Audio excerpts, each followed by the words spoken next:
ફરીથી આપણે આદિત્ય બિરલા સન life mutual ફંડના આશીષભાઈ પોપટ જે સૌરાષ્ટ્ર હેડ કરે છે અને લોકોને માર્ગદર્શન આપતા હોય છે ઇન્વેસ્ટર અવેરનેસના ભાગરૂપે. તો આજે ફરીથી અમે ઇન્વેસ્ટરનો રોકાણકાર વર્ગનો એક વધુ ક્વેશ્ચન જે મને લાગે છે કે બહુ જ ઇમ્પોર્ટન્ટ ક્વેશ્ચન છે, જેમાં લોકો ખૂબ જ જેને કહેવાય કે કન્ફ્યુઝ થતા હોય છે. તો એ ક્વેશ્ચન સર પૂછવો છે અને તમે પ્રોપરલી આન્સર કરી અને લોકોના પ્રશ્નોનું નિરાકરણ કરો કે મ્યુચ્યુઅલ ફંડ છે એના જનરલી સિલેક્ટ કરતી વખતે મતલબ કઈ સ્કીમ, કયા એએમસીનું કયું ફંડ લેવું એ કરતી વખતે લોકો હિસ્ટોરિકલ રિટર્ન એટલે કે પાસ્ટ યર્સના રિટર્નને ધ્યાનમાં લેતા હોય છે. અને જનરલી કોઈ પણ ફંડ છે એનું છેલ્લા 2, 4, 5 વર્ષના રિટર્ન ઉપરથી જ ક્યાંક વેલ નોન અને ફેમસ થયું હોય છે યુઝ્યુઅલી.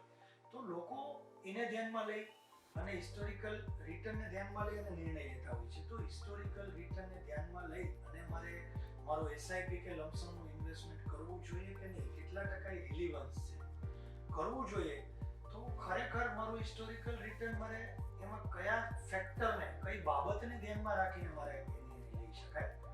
અને જો મારે હિસ્ટોરિકલ રિટર્નને ધ્યાનમાં લઈને કરવાનું હોય તો ઓથેન્ટિક સોર્સ કયો, લાઈક ગૂગલમાં તમે લખો છો તો તમારા પ્રેઝન્ટેશનમાં અમે જોયેલું છે કે અલગ અલગ સાઇટ્સ અલગ અલગ જવાબ આપતી હોય છે. તો આ બહુ કન્ફ્યુઝિંગ છે. તો આ ક્વેશ્ચન 3 કે 4 ક્વેશ્ચન મેં તમને સાથે પૂછી લીધા જે હિસ્ટોરિકલ રિટર્નને રિલેટેડ છે. તો ભવિષ્યના રોકાણ માટે હિસ્ટોરિકલ રિટર્નનું મહત્વ, કરવું કે ના કરવું ને કેટલું ધ્યાન રાખવું. ધન્યવાદ હિરેનભાઈ. આ જે પ્રશ્ન છે રોકાણકારોને કાયમ માટે મૂંઝવતો હોય છે અને that is the only concern area કે જે કસ્ટમરના રિટર્ન એક્સપિરિયન્સને બહુ ઇમ્પેક્ટ કરે છે. One of the famous author in the world is Carl Richards. Carl Richards ની એક book છે Towards Behavior Gap. So what is behavior gap? આ પ્રશ્નના અંદર આપણે આવરી લેશું behavior gap નો કન્સર્ન છે અને રોકાણકારો માટે શું બાબત છે ધ્યાનમાં રાખવી વધુ જરૂરી છે. સો કાર્લ રિચર્ડ્સ એવું કહે છે એના ઘણા બધા ચાર્ટ્સના અંદર કે માર્કેટ રિટર્ન આટલું છે but investors are making this much of return, right? કે માર્કેટના રિટર્ન જેટલું છે મારું રિટર્ન નથી. So there is a only way to look upon કે how much of long you are putting your self or your investment horizon, right? It is not કે તમે માર્કેટનું return જોઈ અને તમે જેમ રોકાણ કરો છો. Same way is it impacting mutual fund schemes return. Say for example ABC kind of scheme જે માર્કેટમાં અત્યારે સારા વળતરો આપે છે. સો હિરેનભાઈ આપણે સૌ ગાડી ડ્રાઈવ કરીએ છીએ ને, we all are driving cars, right? તો કાર જે છે આપણે આગળ જોઈને ચલાવતા હોઈએ કે પાછળ જોઈને ચલાવતા હોઈએ? આગળ જોઈને ચલાવતા હોઈએ છે, રાઈટ? પાછળ જોઈને ચલાવીએ that is kind of indication કે જે વળતર આપી ચૂક્યા છે હવે જો તમે એમાં રોકાણ કરવા જાઓ છો there is no assurance. Mutual fund ના અંદર SEBI ની strict guideline છે mutual fund investment are subject to market risk. There is no affirmation કે past return may help you achieving your goals, right? So that is like that only. Past returns છે, future aspects છે એ તમારે લાંબા ગાળાના goals, લાંબા ગાળાના ધ્યાનથી તમારે જોવું જોઈએ, right? તો behavior gap જે છે past returns ના જોવા જોઈએ. same way એ સ્કીમના રિટર્ન જે આજકાલ ટોપ કરી રહ્યા છે એ તમારા પોર્ટફોલિયોમાં બનશે કે નહીં એ પણ એક ક્વેશ્ચન છે. તો મારું અહીંયાનો આન્સર એ છે કે તમે કોઈ પણ આજે રાઈટ એડવાઇસ તમારા કોઈ પણ ડિસ્ટ્રીબ્યુશનમાં કે કોઈ પણ તમારા એડવાઇઝરને તમે પ્રશ્ન પૂછી અને તમે એવો પોર્ટફોલિયો કમ્પોઝિશન તમારા પોતાના રોકાણના ધ્યાનમાં રાખીને બનાવો અથવા એડવાઇઝર પાસેથી એનું ગાઈડન્સ લો કે ડિસ્ટ્રીબ્યુટર પાસેથી તમે પ્રોડક્ટ ખરીદો. પણ ધ્યાનમાં રાખવા જેવું જે વાત છે that is long term, right? 1 કે 2 વર્ષની પણ આવતા 20 વર્ષ કે 15 વર્ષ, રાઈટ? આ મારા જીવનના જે ધ્યેય છે એને આવરી લઈ એ ધ્યાનમાં લઈ અને હું મારું રોકાણ કરું તો મોસ્ટ ઓફ કોઈ પણ ડાયવર્સિફાઈડ સ્કીમ લ્યો, કોઈ પણ થીમેટિક લ્યો એ તમને લાંબા ગાળે તમારા પોર્ટફોલિયોને સારામાં સારું વળતર આપે એવી પ્રોબેબિલિટીઝ બહુ બનતી હોય છે. નહીં કે 1 વર્ષમાં આ પોર્ટફોલિયોનું રિટર્ન સારું છે કે 3 વર્ષમાં પેલા પોર્ટફોલિયોનું રિટર્ન સારું છે. હવે if you see last 15 years 20 years kind of return for every diversified equity schemes, right? કે જે અત્યારે નંબર 1 પર છે કે 20 વર્ષ પહેલા તમે જ્યારે રોકાણ કર્યું ત્યારે નંબર 5 પર હતી, રાઈટ? એ એવરેજ રિટર્ન જે છે એ સરખા જ આપતા હોય છે.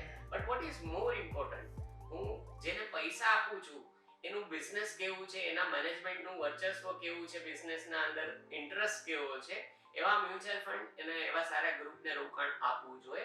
કારણ કે બને છે કે તમે આજે જે લાઈન તમે આજે ઊભા છો કે તમે જે ફંડ આજે ચૂઝ કર્યું છે, it is not delivering you good return. Or એના કરતા કે ને કે બાજુ આપણે લાઈન આપણે ક્રોસ કરતા હોય જ્યારે ટ્રાફિક સિગ્નલમાં કે તમે પેલા ટોલ રોડ પર તમે જુઓ કે યાર મારી લાઈન છે ને એ સ્ટોપ થઈ ગઈ છે, એટલે કે મારી પાસે જે રોકાણ કરેલું છે ને that fund is not delivering good return than the other scheme, right? બાજુવાળા. તો આપણે શું કરીએ, જનરલી હ્યુમન સાયકોલોજી એવું કે બાજુવાળાની લાઈનમાં આપણે જતા રહીએ છીએ ને થાય કેવું, ચાલુ કઈ થાય, બાજુવાળાની જ લાઈન ચાલુ થાય, right? But if you are holding this investment, જે આપણા લાંબા ગાળાના સુયોગ્ય આયોજનથી આપણે પ્રારંભ કર્યો છે કે મારે આટલું રોકાણ આટલા સમય માટે કરવું છે, તો that is more relevant than કે changing the line or look at the fund in last 1 year, 2 year, 3 year and so forth. So I would like to also give you a few of the classic example. માર્કેટના અંદર large cap schemes હોય છે, mid cap schemes હોય છે અને અલગ અલગ tax સેવિંગના ટાઈપની schemes અને મ્યુચ્યુઅલ ફંડની યોજનાઓ છે. ઇન 2019 જે લાર્જ કેપ નંબર 1 પર હતું, એની while guess Hiren while in last 2022 or 23 માં એ ક્યાં છે? ફર્સ્ટ રેન્ક ઉપર રહેલું હોય તો એક ત્રીજા ચોથા પાંચમા નંબરે હોઈ શકે. બિલકુલ. ધ આન્સર ઇઝ કે એને જે સ્ટોક્સ બાય કર્યા હતા એની છેલ્લા 2 વર્ષના અંદર નિફ્ટીના અંદર એટલું રનઅપ નથી આવ્યું. તો unfortunately that scheme is standing at 19th or 20th rank of mutual fund schemes, right? So and so forth. 2019 ના અંદર મિડ કેપ એક ફંડ હતું જેની રેન્ક 1 હતી, જે 2020 માં 7મા નંબરે ગયું, 2021 માં 17મા નંબરે ગયું અને 2022 માં 14મા નંબરે ગયું, રાઈટ? તો basis on past returns and their ranks, one should not follow. The only object, how much of time you are spending in the market or the invested, that will decide કે તમારા આવતા દિવસોમાં વળતર જે છે એ કેટલા બને છે. બને કે જે સેક્ટર, જે સ્ટોક્સ એ પોર્ટફોલિયોના મેનેજરે લીધેલા છે એ કદાચ આ રેલીમાં નથી બન્યા, but it is not that કે he or she is not aligned કે આવતા 5 વર્ષમાં એનો પોર્ટફોલિયો રનઅપ નહીં આપે. તો one should also consider કે they discuss with their distribution, their advisor before they are investing, અને આજની તારીખે પણ એ સુયુક્ત ઉપયોગમાં છે. So hope I have answered your question.